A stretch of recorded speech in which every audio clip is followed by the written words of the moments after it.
His rare combination of power and speed make him one of the best-looking running backs you will see in 2020. That's your Gulf Coast Sports Minute. I'm JP. The teams, the games, the fans, the local talk. This is ESPN Pensacola 1330 AM, 99.1 FM. This is the Dan Le Batard Show on ESPN Radio. I think that you guys don't understand how hard the sculpted skill of making people laugh when they are expecting to laugh. I don't think you realize the difficulty in delivering a take exactly the way people want it and expect it on a Monday after a big NFL college football weekend. You think Seinfeld could pull that one off, Dano? I do, Stugazzo. I believe that Seinfeld could, yes, do what we do for a living better than us. Yes, I do believe that, because this isn't that actually hard. If you could do it, how hard? Anyone could. We just paid $100 for a guy outside to change your tire. If you could do it, this isn't that hard to do. Right. Stand-up comedy is a little more difficult than being Max Kellerman. Catch the Dan Le Batard Show with Stu Gatz, 9 to 11, every weekday, right here on Pensacola's sports leader, ESPN Pensacola. I'm Troy Rafferty, and many of you know about my love for sports and my longtime support for our local high school athletes.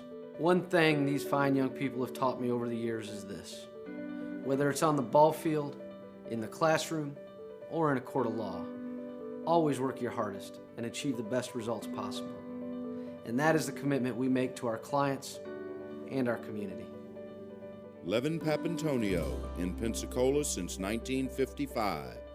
JP here. Everyone here at ESPN Pensacola wants to send a shout out to our first responders and healthcare workers at this time. We know it's tough, but we appreciate the work you put day in and day out. We also want to thank our essential workers out there for helping all of us continue to live our lives as normal as possible in this time. For our community, keep rocking it. We are going to get through this. Remember, we were named the #1 strong town in America. That wasn't by accident. We have seen so many people step up and do their part, and we thank all those people for their efforts. We will be stronger for this, and together, we will beat COVID-19. Hi, I'm Danica Patrick. Watching my nieces grow, play, and learn is amazing, but not every child gets to be carefree. 1 in 6 kids in the U.S. are hungry. This breaks my heart, and it's something that Feeding America is working to change. Each year, the Feeding America network of food banks rescues billions of pounds of good food that would have gone to waste and gives it to families in need. To help, visit feedingamerica.org. Brought to you by Feeding America and the Ad Council. This is ESPN Pensacola, 1330 AM, 99.1 FM. Pensacola's home for hometown sports. Your home to talk football with Coach K, Sports Drive with Chad Brillante, and Sports Call with Davis Allen. If you'd like to partner with ESPN Pensacola or become a sponsor, just give us a call at 262-6000. You're listening to ESPN Pensacola 1330 AM, 99.1 FM. All sports, all the time. WEBY, Milton, Pensacola. The following has been produced by Talk Football LLC. Former Florida Gators quarterback, NFL quarterback, and NFL head coach. Coach K. Stevenson has a resume second to none, and now he's sharing his insider information with you. Talk Football with Coach K starts right now on ESPN Pensacola.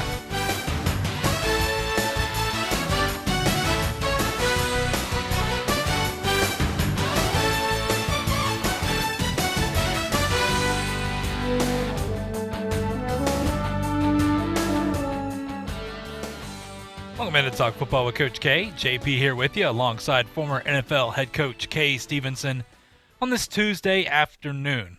Hope you're doing well.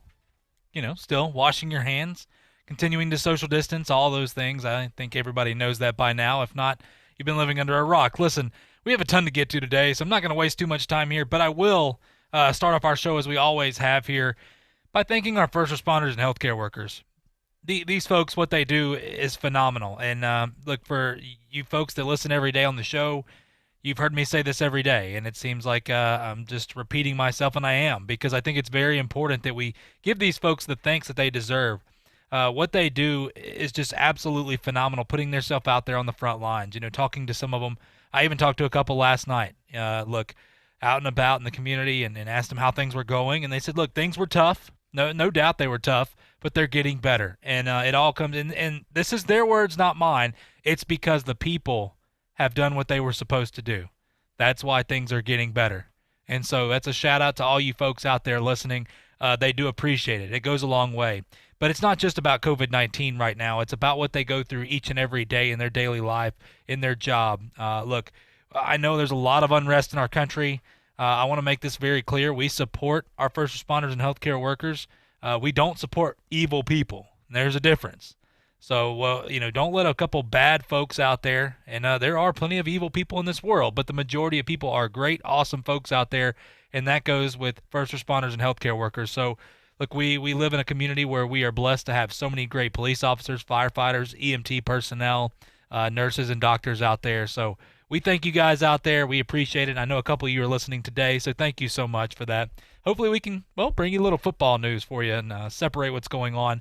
While we're thinking, folks, real quick, grocery store employees, truck drivers, all the essential workers out there, folks, these people don't want to follow these protocols any more than you do, and I say this every day. I want to make it very clear because it's true. So just follow them. Like, it's for your protection. It's for everybody's protection. Okay, we're going to get through this. We're going to be stronger for this, and it's going to be all right. But if you go in and out of businesses, you're going to be around people in close quarters. Please throw a mask on. This is not a political statement. If anybody that knows me knows I want to keep politics out of everything. I hate it. It's an absolute joke to me. But hey, look, just throwing that out there for folks. And listen, we have a ton to get to today. I'm not going to waste any more time here. Coach, how are you doing today, my friend? Doing well. Good to be with you, JP. As always, I second your opening there and the gratitude that goes out to all of those people. We owe them an awful lot. So happy to say that I join you with thanking them and thanking them as much as we possibly can. Absolutely. And you know what, Coach, we say that every day because we both feel the same. We've talked off air about that, and those people mean a lot to us. And, I'm sure they do to our listeners as well. But, look, 2 days until South Alabama takes on Southern Miss, 9 days until the NFL opening game right there with Houston and Kansas City, 11 days until FSU takes on Georgia Tech. And I have some FSU news that I just got reported to me a minute ago. And 25 days until we see some SEC football. Now, we've already got a little taste of football, but we've got more college games coming up. UAB plays Central Arkansas Thursday as well as right there. I think it's the same time as the South Alabama Southern Miss game. So, hey, we've got football on the horizon here. Things are looking up. No guarantee of what's going to happen, but right now we are moving forward, and we're going to stay positive about this. Coach, something that's hard to stay positive is LSU fans. They've been against the grain. Hey, look, they won a national championship, okay? And obviously that was a special year for them, and they may have the greatest season of all time when you go back and look at what Joe Burrow did with that team, just the dominance they had on offense. And then we talked about the defense. The defense stepped up. The defense played great. Really, really a lot of talented guys. Here's the problem. Now, they lost 16 guys to the draft that are gone now, obviously not coming back. They have lost 4 guys. They had lost 3 originally. Now they have lost 4 guys opting out. And the addition here, now remember, obviously with Jamar Chase opting out, their big-time receiver, he's not there anymore. They still have Terrace Marshall coming back and Racey McMath. They'll be okay, but losing a guy like him who had over 1,700 yards and 20 touchdowns will definitely hurt a little bit with Miles Brennan at quarterback. But now they lost their starting defensive tackle, Tyler Shelvin. He informed the staff yesterday evening that he plans to opt out of the 2020 season as well. He is obviously eligible for the 2021 draft, so he's going to go ahead and work on that. This is a guy that had 39 tackles last year for him at that starting defensive line position, 2 pass breakups. He was one of 5 returning starters on defense. So now, Coach, they have 4 returning starters on that defense. Now, those 4 guys that are returning are still really talented, obviously, but boy, this is just another, seems like shot in the foot right there for LSU. Yeah, it really does. I mean, the attrition over there has been unbelievable. And but it's another good example, how we've always said that momentum, winning builds winning. And also, as people opt to leave, and with the graduation that people go into the NFL and so on, that tends to permeate your football team as well. There could be some guys on there that are saying, well, we've lost all these people. Why am I going to get out here and take a chance? I think you get some of that, not a lot, but I think you get some of that. Could could weigh heavily on one or two of your players, which could make a big difference. But it's sad to see what's happening at LSU. That's why I said all along I really, really have trouble seeing how they can have a big season or a real good season with the attrition that they've had and loss of that quarterback. I'm telling you, it's just very, very difficult for me to see. But God bless them. I know they'll get in there and do their very best from a coaching standpoint. And the other thing that you have to remember, we always should remember, is that LSU is one of the best situated recruiting teams in the nation. They're always going to recruit well, and they're going to have good players, and they're going to have a certain amount of depth. So give them that, but it's still going to be difficult. Yeah, absolutely, and that's so unfortunate. For Edo, it was such a great story. What they were able to accomplish last year. But just to give you an idea of what you were talking about as well, Coach, their 2021 draft class right now is draft class is third in the nation behind Alabama and Ohio State. So they're doing all right. They're getting guys, big name guys. Obviously, they're still right there. And what you just said, that winning breeds winning right there, brings in the best recruits. And LSU is already a place that a lot of guys want to go. If you've ever been to a game at night in Death Valley, all I'm going to say is you better be wearing that purple and gold, because otherwise it's going to be a long night for you no matter what the score is out there. So it's going to be interesting, but hey, you know what? They got a national championship. That is a bright spot for them. But hey, it happens, and for them, it seems when it rains, it pours. Edo was asked about it, and they said, I just hope this is the last one. So, hey, I feel you, Edo. I hope it gets better for them, but they're going to be all right. That's a really good football team over there. They're going to take their licks this year, and they'll still be very competitive, but hey, moving forward, they're going to be just fine. Coach, I got this news a few minutes ago. Now, FSU, obviously, when we talk about Mike Norvell, what they've been able to do has been, interesting. I think he's done a great job. We both have talked about it. We like Norvell, and the job he's been able to do in a short period of time, especially with recruiting. And remember, he wasn't brought in. He was brought in last minute because he still had to play a conference championship game. So what he was able to do is awesome. I think he's done a great job. The quarterback position has been one that we kind of wondered what was going to happen. Well, he announced it today, just a few minutes ago, that James Blackman will open the 2020 season as Florida State's starting quarterback against Georgia Tech. Now, obviously, all this can change. There's a lot of guys out there, Chuba Purdy and those guys, that are still competing, and I think this is going to be an open job. Make that very clear. Jordan Travis is still there. They got those guys out there. This is not a done deal. I want to make that clear. Norvell is not the type of guy to be like, all right, well, that's just who we're going to ride with. He's going to put the best guy out there, especially when he's trying to build this team right now. But James Blackman last year, 63% completion percentage, threw for 17 touchdowns, 11 interceptions for 2,300 yards. Here's the thing, Coach. I know we both watched a little bit of FSU football last year. Watching James Blackman seemed like he was out of sorts. Of course, this whole team was out of sorts. I will say, the arm talent, he's got some arm talent. He's got a big arm. It's the decision-making that I question sometimes, but he can make some big plays. But here's the thing I will say, Coach. I am not an NFL coach. I'm not a college coach. I'm merely just try to be an educated fan in this. When Mike Norvell makes him the starter here, I will put trust in him because Norvell knows what it means. And, look, I think for FSU fans, at least you know who you got moving forward. Yeah, I would agree with that totally.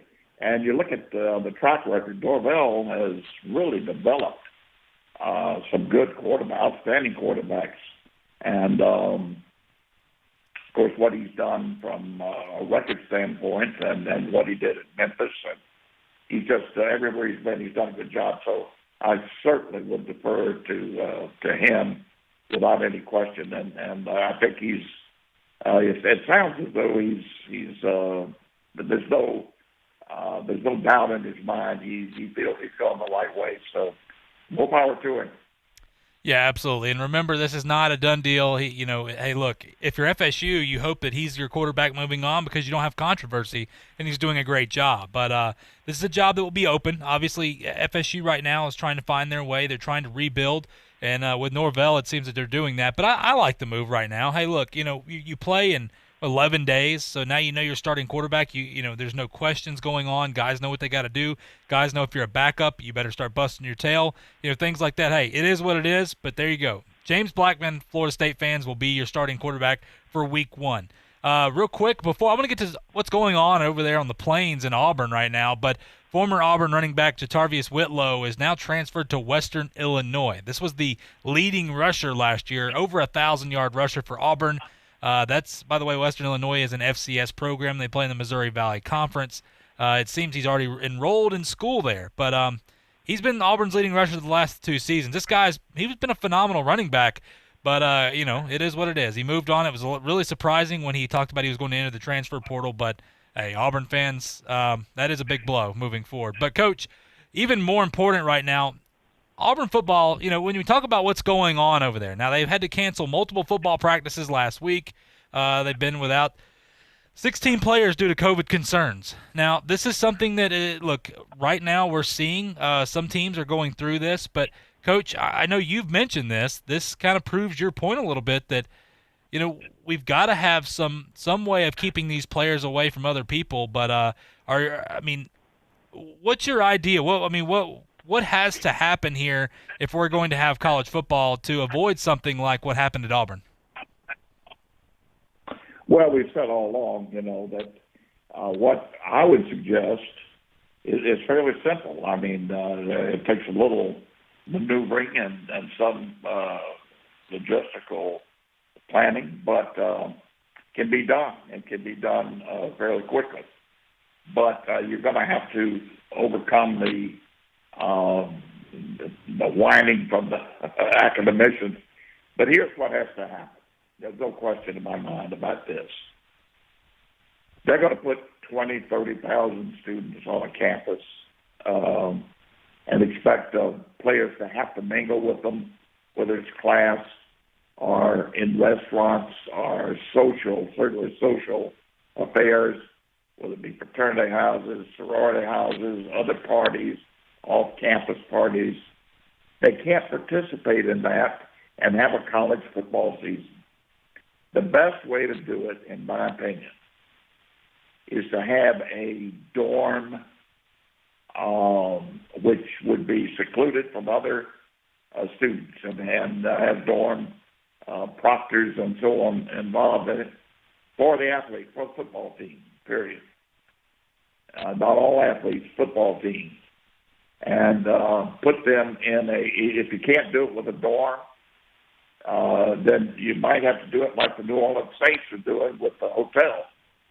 But I would think that on campus you could do it with a dorm if you needed to do it. You do. And then the other thing is usually you have private dining facilities or a training table for the athletes. I think I would, if you have other athletes that eat at the training table, I would separate sections so that the football team stays separated from them, and simply because of the protocols involved. You can't expect the basketball coach or the tennis coach or the hockey coach or whomever to have the same disciplined protocols in place for his people that a football operation is going to have in place for a football team to exist. But anyway, you got to separate them. You got to create a quasi bubble for your football team. Now, this brings on all of the people who are, I classify them. I know what they are. I know who they are. But if you do that with football players, then you're going to have all those people talking about, if you're going to do that, you should pay them like employees. That's ridiculous. You're trying to give them a chance to have a college football career. Now, if people can't accept that, there's got to be another part of their agenda that they're trying to get through. That's the way I see it. But you really have to create a situation so you can keep them away from the other students, and then a very disciplined protocol with very, very disciplined protocols, and handle it that way. And they're going to have to accept, if they're going to play, they're going to have to accept these rules. I think they already see every time there's something on a weekend, some player comes back with that's positive. So they know how dangerous it is. You just got to make that happen. Yeah, and I think that's, we're seeing obviously, schools go to virtual, and They're moving. I know North Carolina went to virtual, but the kids were still on campus, technically in their dorms. And then they said only foreign exchange students, foreign students there could stay on campus. So, look, I don't know what's going to happen. All I know is I agree with you, Coach. In order for this to fully work, because when we get rolling in season, it's going to get worse, obviously. But they're going to have to be separated. It's just there's no surefire way to make it work. But it seems when these guys are on their own, there's not really a problem. Because majority of these schools obviously have had no positives outside of when they came from wherever they came from, their hometowns and things like that. The problem is when they've been given a few days off and they're back on campus and they were out partying, whatever it may be. I don't know what they're doing in their spare time, or just saying they're college kids, and then they come back and test positive again. So this is going to be something interesting. But here again, this is why the SEC said, you know what, we want to start September 26th. We believe that gives us plenty of time to try to figure this thing out. So with Auburn having all those players test positive, it is a shame. You hate to see guys test positive, but it gives them a way to figure out how this is going to work. So that's why it's so important. That's why they didn't just cancel right off the way either. But it is what it is. I'm not going to get into that.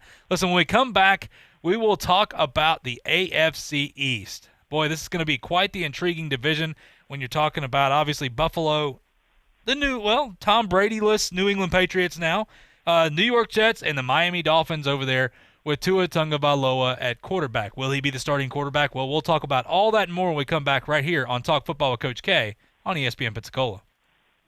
I'm attorney Stephen Luongo with Levin, Papantonio, Thomas, Mitchell, Rafferty, and Proctor in Pensacola, Florida. Distracted driving is a dangerous epidemic on America's roadways. In 2016 alone, over 3,000 people were killed in motor vehicle crashes involving distracted drivers. This according to the National Highway Traffic Safety Administration. For more information, please visit us today online at levinlaw.com. Please be safe on the roadways. Stop the text, stop the wrecks. Hello, sports fans. Miles Bentley here, General Manager at Hill Kelly Dodge Chrysler Jeep Ram in Pensacola. Growing up, I always loved sports. Nothing but net, out of the park, through the uprights.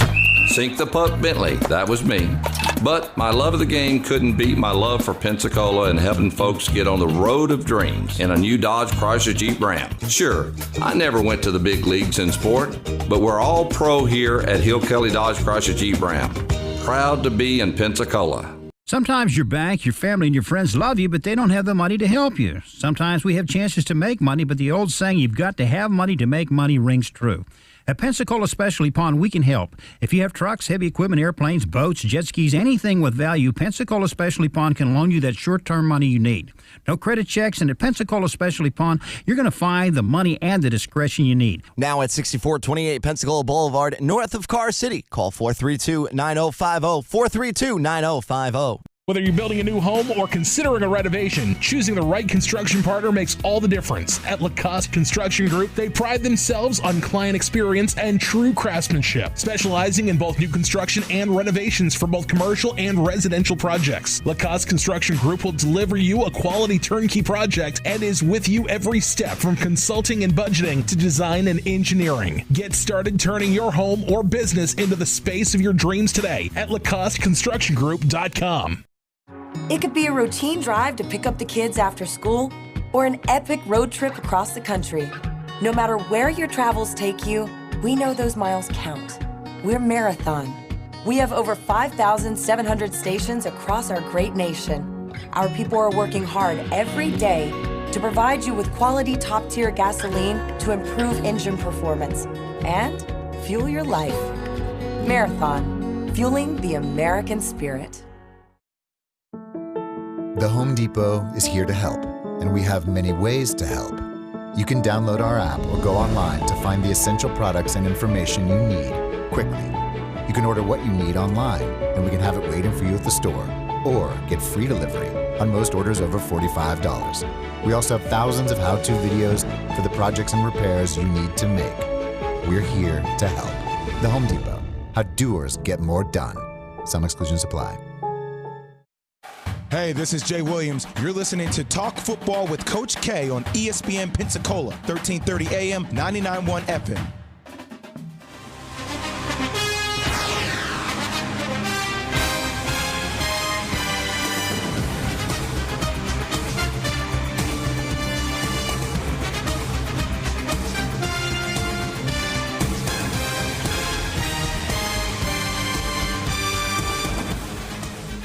Welcome back to Talk Football with Coach K. JP here with you alongside former NFL head coach Kay Stevenson on this Tuesday afternoon. Appreciate you guys joining us here. Going to jump back into this. We're talking about the AFC East. Now, typically this would be, well, New England Patriots, and it'd be no doubt. When you look at what Tom Brady and Bill Belichick have done together, that they've reigned for quite some time. So, look, Tom Brady has moved on to Tampa. I think everybody knows that by now, and that's pretty much what the majority of people have been hearing this entire time.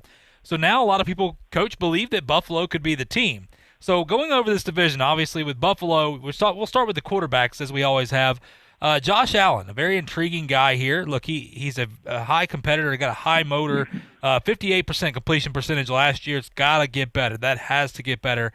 3,000 yards passing, 20 touchdowns to 9 interceptions. He had over 500 yards rushing, though. They also have Jake Fromm, they drafted out of Georgia there, which I thought was a big pickup. Now, over in New England, Jarrett Stidham was the guy. Him and Brian Hoyer were pretty much the only guys there for a while. We thought that was going to be it. Cam Newton is in there. I know Jarrett Stidham had a little bit of an injury.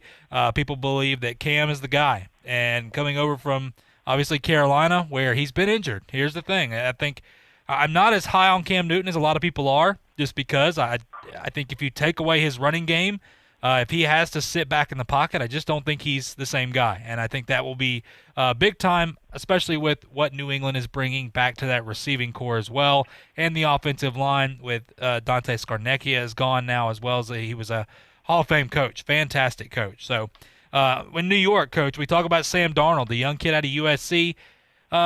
This is interesting. A lot of people have already written him off. I like Sam Darnold, not a ton, but it's hard to tell how good is Sam Darnold because in that system he's been playing in. It's not necessarily the greatest system with the Jets, and I'm not one to write off a quarterback like a lot of people because they play on a bad team. It's not necessarily their fault. So I want to give him more credit. I want to see him out there with a good team, but we'll see what happens. And then in Miami, I think this is pretty intriguing. Ryan Fitzpatrick last year, I mean, he was – look, 3,500 yards, 20 touchdowns, 13 interceptions. This is a guy that we all know. Ryan Fitzpatrick seems to always find his way on a roster, and he seems to, he started a bunch of games with Tampa Bay as well. Everybody likes Ryan Fitzpatrick. He's a big-time competitor, got the big-time beard right there. Yeah, there you go. And the sad thing about it, Coach, is he was their leading rusher last year with 243 yards. But they also have Josh Rosen, who threw for over 500 yards last year, 1 touchdown to 5 interceptions. And then Tua. They drafted Tua Tagovailoa out of Alabama. There's a lot of intrigue here. A lot of people wondering if he's going to start week 1. Look, I don't think he will, but who knows? So, Coach, when you look at the quarterbacks, an intriguing division in some teams here, and some teams you just hope it gets better. But who do you give the edge to in this division? Well, it may be a little surprise here, but if I had to choose a quarterback room right now as a coach going into the season, and I would make probably what very few would, decision very few would make. But I would based on what I know has happened in the past and what I believe a youngster to be. I'd take the Miami Dolphins. I agree. Because I think Fitzpatrick gives them a chance coming out of the box to get a good start offensively. He's also a great, great teacher for Tua. And if Tua is not hampered by injury, I think he has a chance to be one of the outstanding deep throwers in the National Football League. Accuracy is so important with a quarterback, and he is very, very accurate. Has an outstanding arm, has a lot of football savvy about him. I just think that for the future, and the future may be quicker than you may expect with Tua. I think it's great to have Fitzpatrick to help him early, and maybe if he could learn for 5 or 6 games and then come on, I think he could be a real surprise in the National Football League. Now, we're talking about from the quarterback position, okay, being an NFL quarterback. Secondly, I think I'd probably have to take the Jets.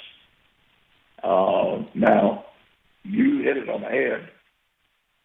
Not a good football team, And Donald has not been as outstanding maybe as some people would have hoped him to be. But it's pretty difficult to do when you're not playing with a good football team, and you got to play in the same division with New England. But I think I would take them based on him as a quarterback, his ability as a quarterback, and his growth should continue. I think he's a bright, dedicated young man, and his growth should continue. I think the Jets, it's going to depend on how the Jets are as a football team overall. I'm not so sure that they've improved themselves very much, JP, so that could change it. Next, you got to go, I think you got to go with a quarterback room. You probably got to go with New England from a pure quarterback standpoint. And I'm like you, and not convinced that he's everything people are cracking him up to be, Cam Newton. And I just don't see that. Of course, he's going to be surrounded by an outstanding coaching staff. They're going to do a great job of game planning strategically each week. He will have an advantage from a coaching game plan standpoint, and they're going to play well defensively. So give them that, and you will have to say that. Of course, I think he could end up out of there as quickly as he got there. So we'll see how that works. And then, as much as I like the young kid, it's hard. It's a hard division to put the quarterbacks, to rate the quarterback room.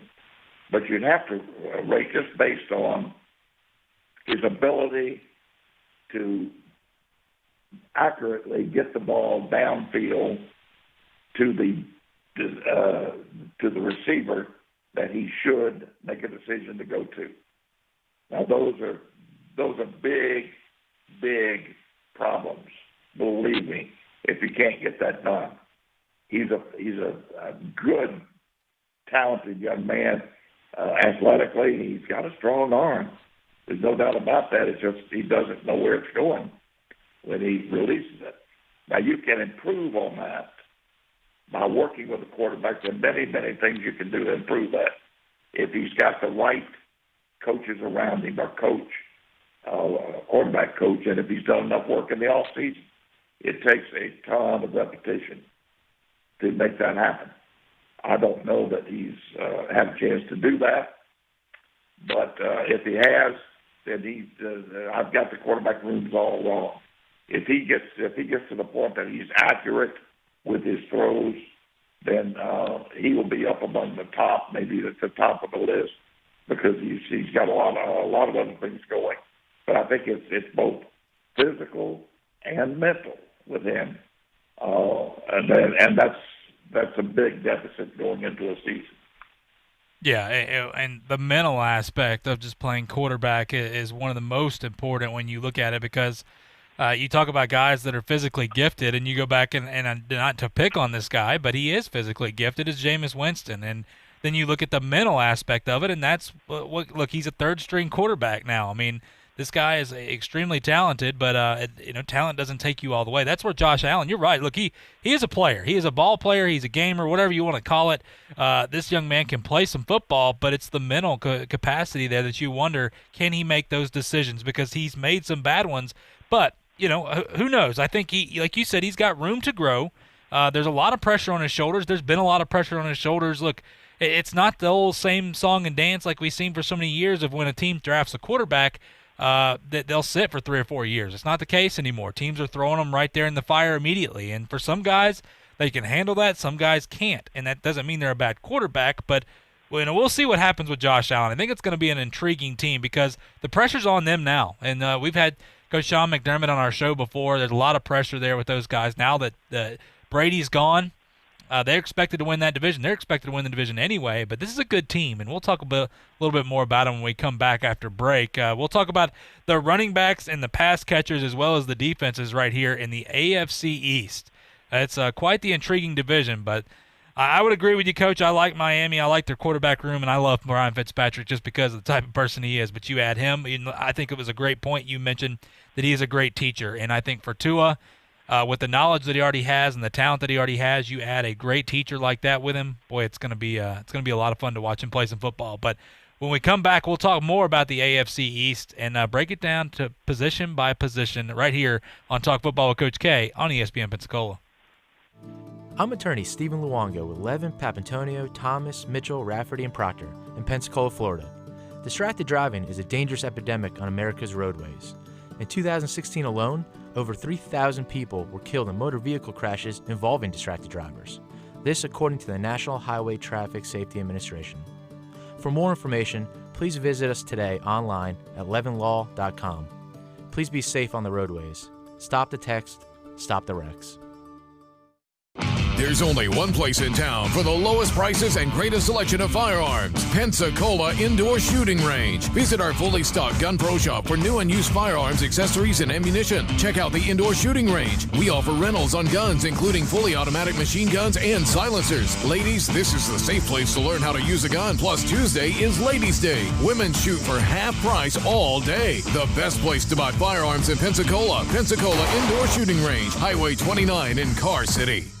Week 1 of the football season is about to kick off, and DraftKings, the leader in one-day fantasy sports, is putting you in the center of the action. Download the top-rated DraftKings app and use code GREENY to get a free shot at $1 million top prize. And for a limited time, get your share of $100 million in prizes once you enter DraftKings free Survivor Pool. That's code GREENY, only at DraftKings. Minimum $5 deposit required. Other terms and conditions and eligibility restrictions apply. See DraftKings.com for details. Your voice, your vote. In our democracy, they matter and make our community and our country stronger. So make yours count. Get registered. Learn the issues. Know the candidates. And vote by or on November 3rd. Visit vote411.org for registration and election information. This message is furnished by the National Association of Broadcasters. Morning. How'd you get in my house, B? Through the air conditioning vent. It's dark in there. Go away. How about some Honey Nut Cheerios? Cheerios. Do I look like a child to you? Honey Nut Cheerios are tasty and can help lower cholesterol as part of a heart-healthy diet. Did you just No. I'm pretty sure I heard a It was my dryer. You might want to get that thing checked out. Have a change of heart. Honey Nut Cheerios. Learn more about Honey Nut Cheerios by picking up a box at your local store. This is Davis Allen from Sports Call with Davis and Justin, and you're listening to Talk Football with Coach K on ESPN Pensacola, 1330 AM, 99.1 FM.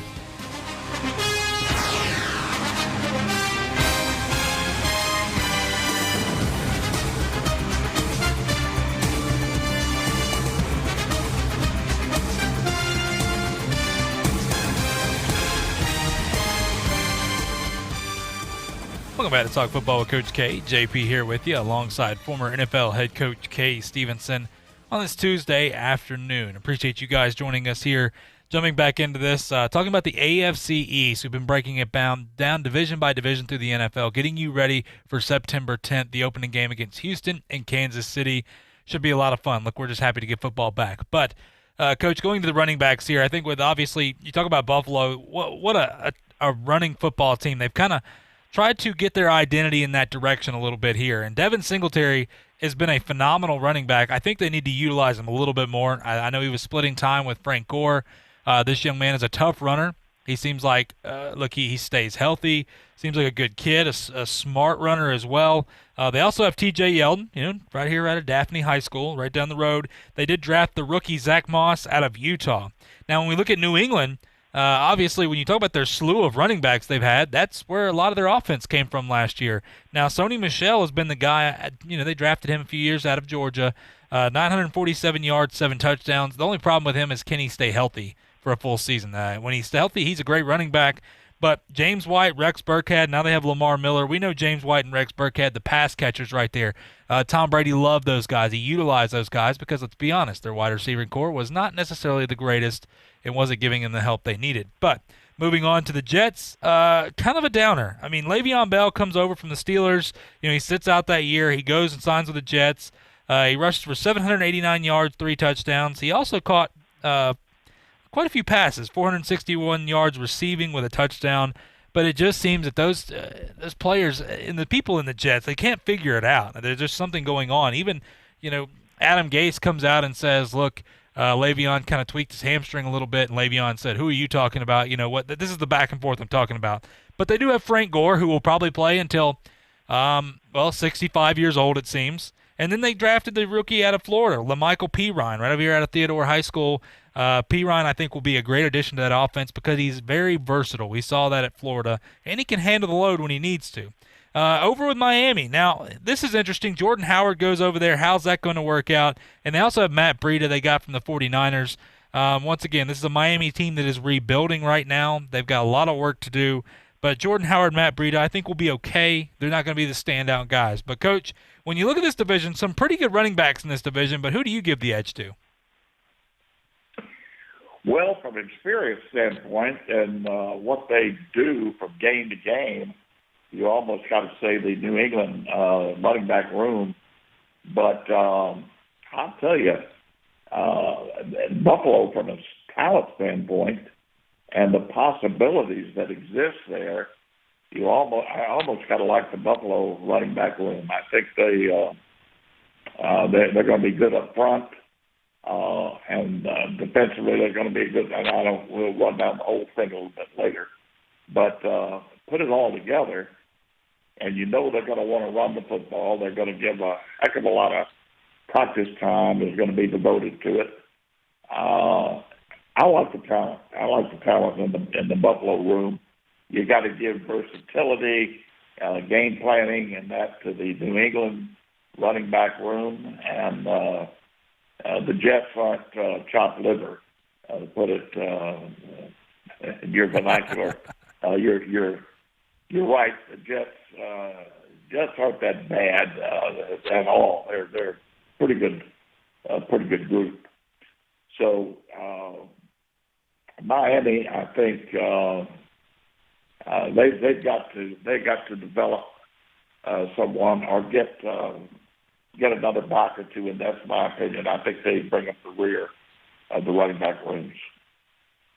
Yeah, it's.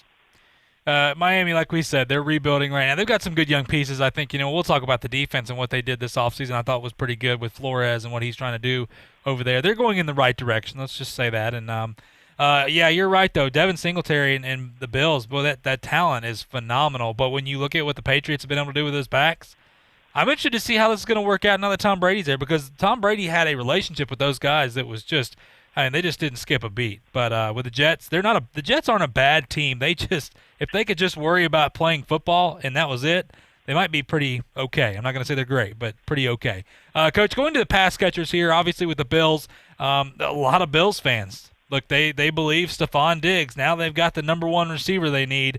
By the way, John Brown, who is their number 2, I guess now, was a 1,000-yard receiver last year with 6 touchdowns. Cole Beasley, another guy that I feel like will play for quite some time.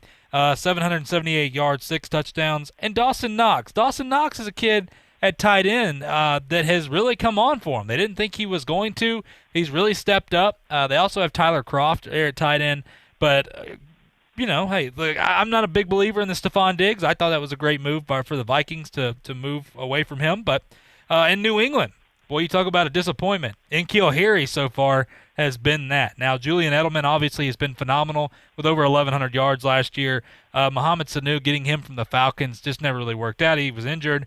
The tight end position is pretty – look, you got 2 rookies right now that are first on the depth chart, Devin Asai out of UCLA and Dalton Keene, the young man out of Virginia Tech, which I do like both of those. I think anytime Bill Belichick goes out and drafts tight ends, he knows what he's looking for, and these 2 guys – they're pretty good-looking tight ends. But when you go over to the Jets, Brashad Perriman, Chris Hogan, Jamison Crowder, who was the leading receiver last year with 6 touchdowns, and they get the young man that I'm excited to go out and watch. I mean, Denzel Mims out of Baylor. He is a ball player. He is a heck of a wide receiver. He can go up and get it, big-body kid.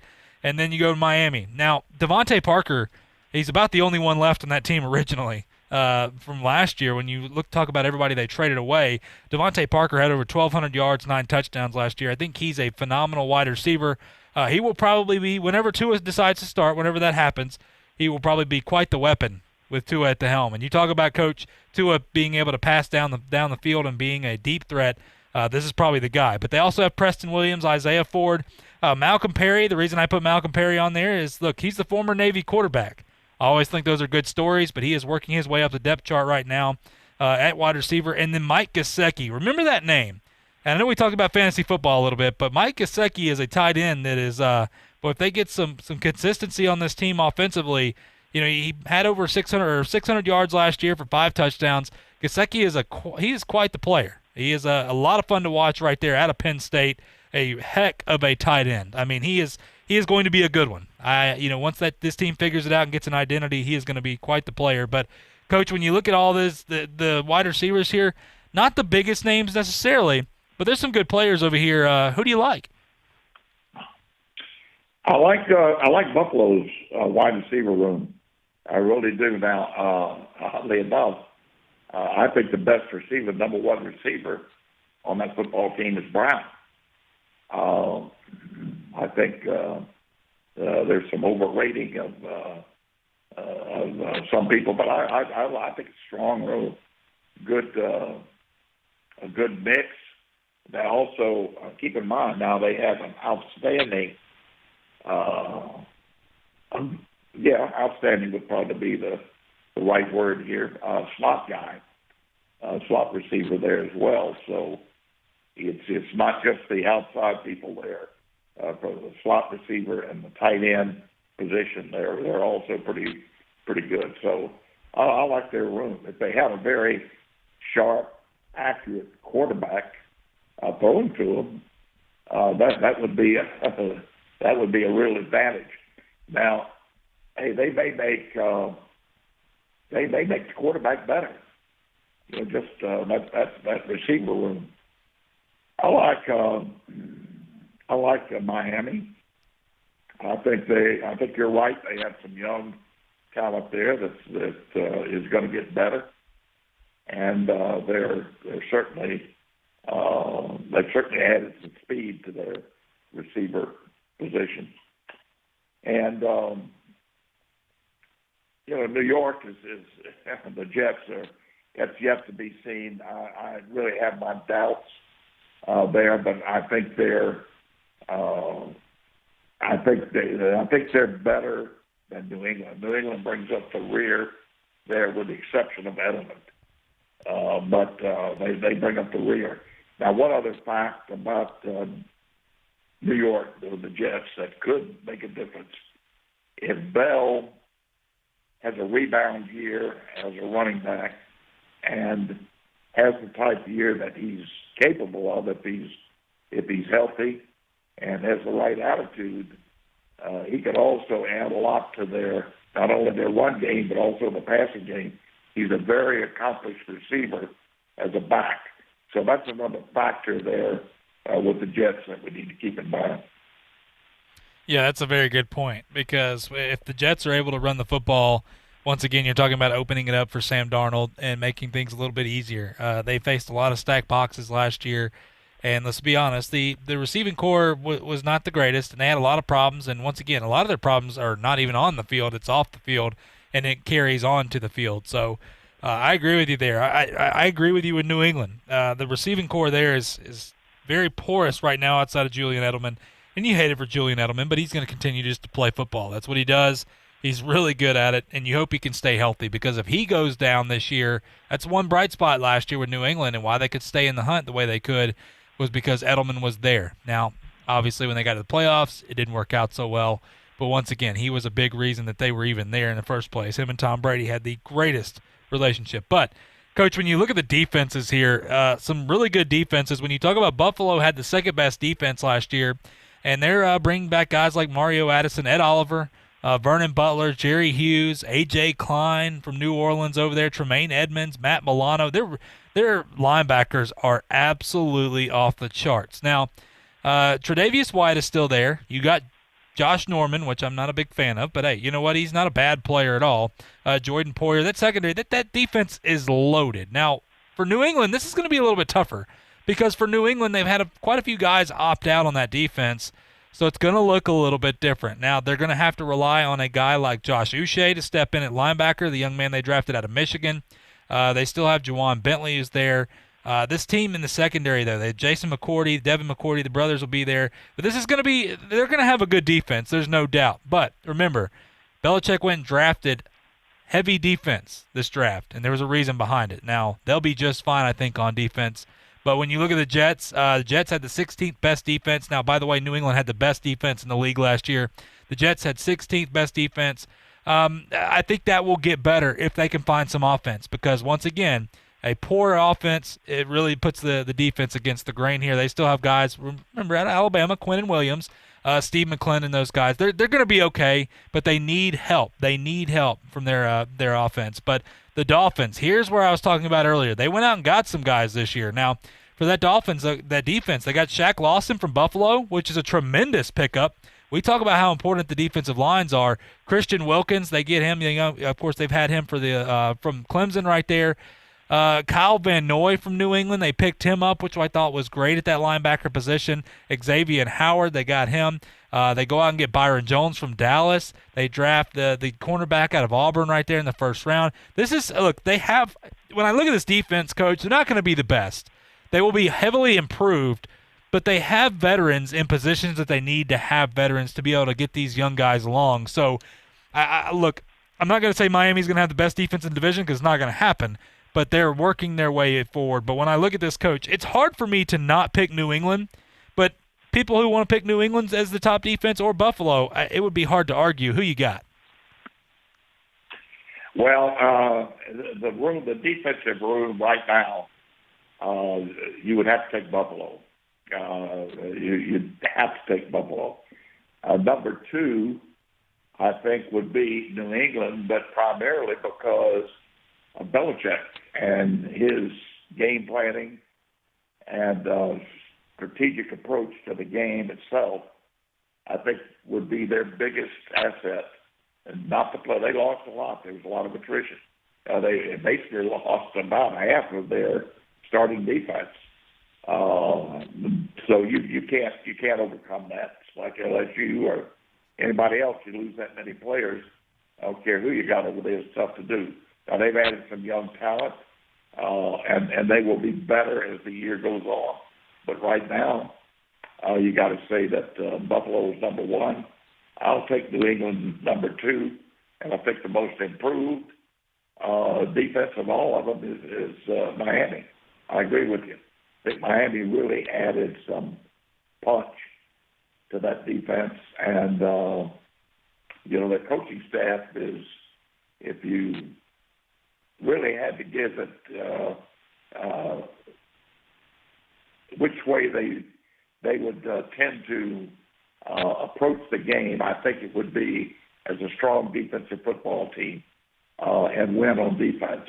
Now that I think Flores, his background and what he did at New England, his approach at New England under Belichick, that would be the way they would go. They certainly added a lot of people to it. Jets are going to be, hey, I don't know. I think they're going to be very, very vulnerable to most anybody that they play. I don't think they're very good defense. I don't know that they've improved themselves. So that's the way I think it would stack up. Yeah, I think that's the way Jets fans feel every year, Coach. Hey, I don't know. That's how you going to do this year. Hey, I don't know. I think that's well said. So, Buffalo, that defense looks good with the continuity coming back. New England, like you said, Belichick's still there, so you got to give them credit, and they're going to be a good defense. Miami moving in the right direction in New York. Hey, I don't know. So, look, you know what? That's the AFC East right there. It's going to be intriguing. Once again, September 10th is the first game, Houston and Kansas City, and we'll finish out the divisions with the NFC East. That's going to be very intriguing with Dallas and Philadelphia and all those teams, obviously, tomorrow. But we got to go to a quick break. When we come back, we're going to talk about some college football coaches, excuse me, on the hot seat. There's some names on here that may surprise you and some that you're like, how do they still have a job? We'll talk about all that and more when we come back right here on Talk Football with Coach K on ESPN Pensacola. I'm attorney Stephen Luongo with Levin, Papantonio, Thomas, Mitchell, Rafferty, and Proctor in Pensacola, Florida. Distracted driving is a dangerous epidemic on America's roadways. In 2016 alone, over 3,000 people were killed in motor vehicle crashes involving distracted drivers. This according to the National Highway Traffic Safety Administration. For more information, please visit us today online at levinlaw.com. Please be safe on the roadways. Stop the text, stop the wrecks. Hello, sports fans. Miles Bentley here, General Manager at Hill Kelly Dodge Chrysler Jeep Ram in Pensacola. Growing up, I always loved sports. Nothing but net, out of the park, through the uprights. Sink the puck, Bentley, that was me. But my love of the game couldn't beat my love for Pensacola and helping folks get on the road of dreams in a new Dodge Chrysler Jeep Ram. Sure, I never went to the big leagues in sport, but we're all pro here at Hill Kelly Dodge Chrysler Jeep Ram. Proud to be in Pensacola. Sometimes your bank, your family, and your friends love you, but they don't have the money to help you. Sometimes we have chances to make money, but the old saying, you've got to have money to make money, rings true. At Pensacola Specialty Pond, we can help. If you have trucks, heavy equipment, airplanes, boats, jet skis, anything with value, Pensacola Specialty Pond can loan you that short-term money you need. No credit checks, and at Pensacola Specialty Pond, you're going to find the money and the discretion you need. Now at 6428 Pensacola Boulevard, north of Car City. Call 432-9050, 432-9050. Hiring can be challenging, but ZipRecruiter makes it fast and easy. Ali, CEO of Walls Need Love, struggled to find someone for his wallpaper company. So he turned to ZipRecruiter, and today you can try that for free at ZipRecruiter.com/Greeny. He quickly found a great match for the role. Plus, she applied within a few days after he posted the job. In fact, 4 out of 5 employers who post on ZipRecruiter get a quality candidate within the first day. Try it for free at ZipRecruiter.com/Greeny. That's ZipRecruiter.com/Greeny. Finding the next job is a big job, and that part of what you do is a little tough right now. Because of that, Lowe's for Pros is here to help. Get $400 in leads on us with a free 1-year subscription from HomeAdvisor to connect to jobs that make sense for you.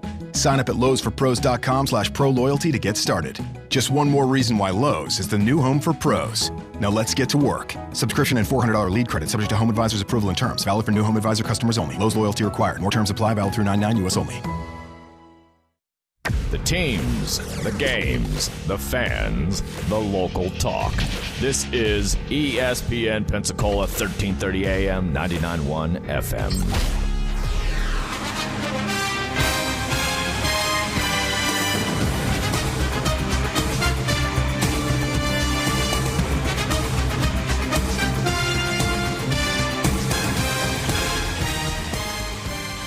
Welcome back to Talk Football with Coach K. JP here with you alongside former NFL head coach K. Stevenson on this Tuesday afternoon. Appreciate you guys joining the show. Final segment here.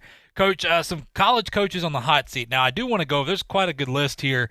I want to go over this list the next couple days, but the biggest name that pops out on this list to me is Jimbo Fisher at Texas A&M. Now, his record at A&M is 17-9 in his 2 seasons, 9-7 in the SEC. Now, they have his annual salary, $7.5 million.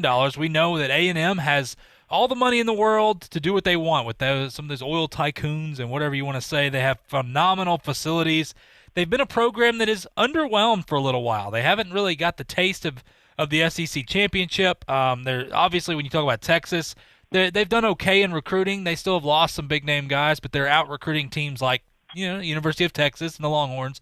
But, Coach, when you look at this, now we know the Kevin Sumlin, very underwhelming. That's why he's gone. Jimbo Fisher comes in, what he did at Florida State. Obviously, a lot of intrigue here. He can recruit, but it hasn't really worked out. When you look at last year, I will say this. They did play all 5 of the games they played were against, obviously, I believe, top 15 talent, and they lost. And you get it. It's going to happen sometimes. This year, it's a little bit better when you look at the schedule. But, Coach, when you talk about Texas A&M, this is a team that these guys don't have a ton of patience. They do want to go ahead and win. That's why he was brought in. That's why he's making the money that he's making now. But what is the chances you believe that Jimbo Fisher is truly on the hot seat right now? Well, I think he could very easily get there. Now, let me go back and look at the big picture here. I've said all along, I think Texas A&M is a great opportunity for a football coach. You've got facilities, you've got money, you've got commitment, you've got a great fan base. You have a great place to recruit. You're in the state of Texas, but you're in the SEC. You know, just so many things that are in your favor there. That will eventually pay off. And at some point, there will be an advantage to that at Texas A&M. Now, whether Jimbo gets it there or not, I don't know. But I will tell you this. He's making so much money that it's going to be difficult because all that money, that was a 10-year guaranteed contract. Yes. And all that money would be due. So that's going to be a big factor.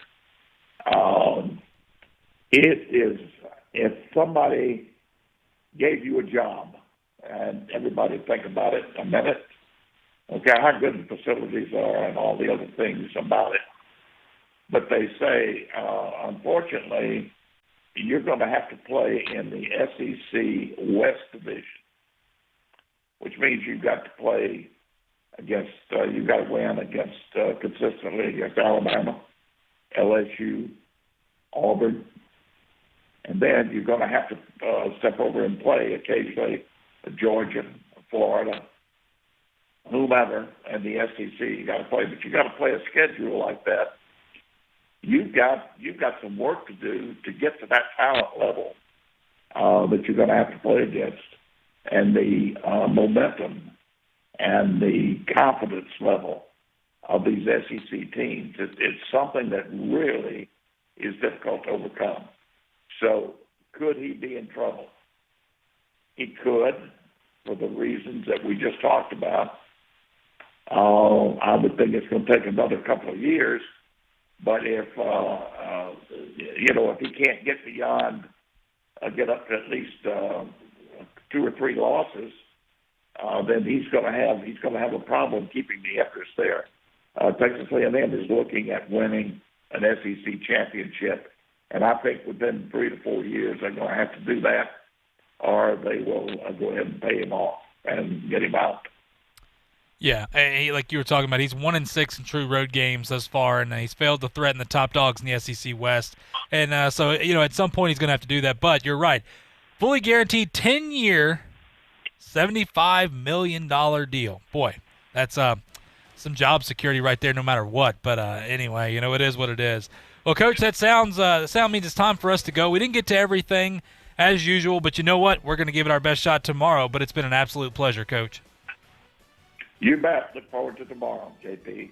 Absolutely, Coach. Take care, and we appreciate our listeners out there. We'll be back same time tomorrow, as always, talking some football with you right here on Talk Football with Coach K on ESPN Pensacola.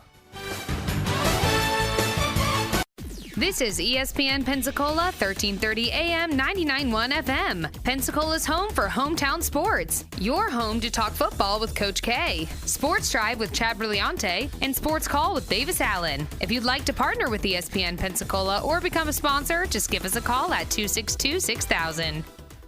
You're listening to ESPN Pensacola, 1330 AM, 99.1 FM. All sports, all the time. WEBY, Milton, Pensacola. Kellerman Show on ESPN Radio, ESPN News, the ESPN app, Sirius XM Channel 80, and on your smart speaker. I have my computer too low again to start the show. I knew there was something going on. I usually put it on like a little shoebox to elevate it a little so this on the simulcast, I don't give you the forehead only. But I forgot. Now I have to wait until the next segment. I blame that on Raj. No, give me more forehead. Just like more cowbell. Give me more forehead, man. That's right. Raj, you would say that. Where's the picture of Raj? Take a look at this forehead. Of course, he does this intentionally. He sets everything up so I have to look all the way down. Because if foreheads were how you amassed power, Raj would be the leader of the free world. Look. Yes. The Max Kellerman Show is presented by Progressive Insurance. Reach us at 888-SAY-ESPN. That's 888-729-3776. But first, it's time for Straight Talk, brought to you by Straight Talk Wireless. Russell Westbrook blew the game last night, period. And I know why this could make basketball fans mad, because Russell Westbrook's the kind of player who is, the word is tossed around so much nowadays, but polarizing. He has people who swear he's not as good as he really is and others who swear by this dude. And he's my favorite player because it is unbridled aggression with Westbrook at all times. He's like Mike Tyson. Ding, ding, round one, he's coming at you full speed. So I want him to do well.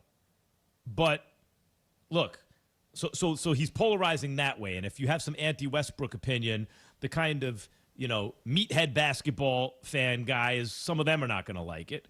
And then also to knock a guy for a high leverage moment, like a mistake in a high leverage moment, the analytics crowd and the smart people also don't like it because they think it's an oversimplification of what happened. And it's too easy a story to tell.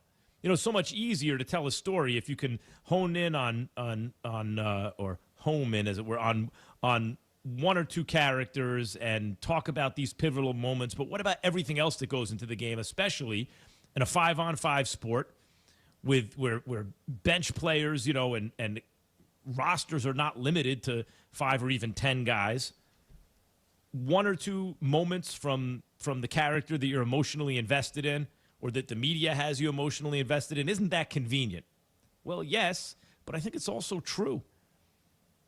Your best or second best player at the end of a game, you have most of your resources in two great players in Harden and Westbrook.